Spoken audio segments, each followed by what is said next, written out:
Well, even before a single prospective juror has been questioned face-to-face, lawyers in the Robert Seman murder case are still arguing over whether or not the case can be heard in Mahoning County.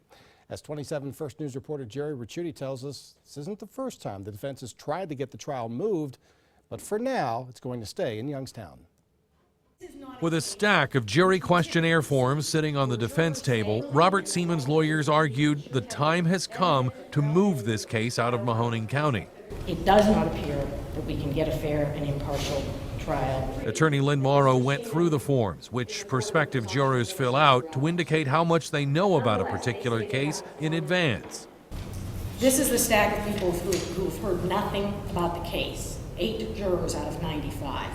While the lawyers claim a small number of jurors wrote they would be impartial, the lion's share did not. This is the stack of people who think Robert Seman is already guilty. This is actually the second attempt at picking a jury for this case, where Seman is accused of setting fire to a house in Youngstown almost 2 years ago, killing 10-year-old Corinne Gump and her grandparents.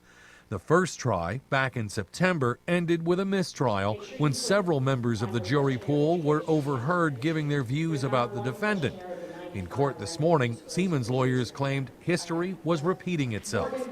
I witnessed another juror trying to conceal herself, hiding down after you walked out of the courtroom and putting paper up over her face, and the juror in front of her was shaking her head in disbelief with her mouth open.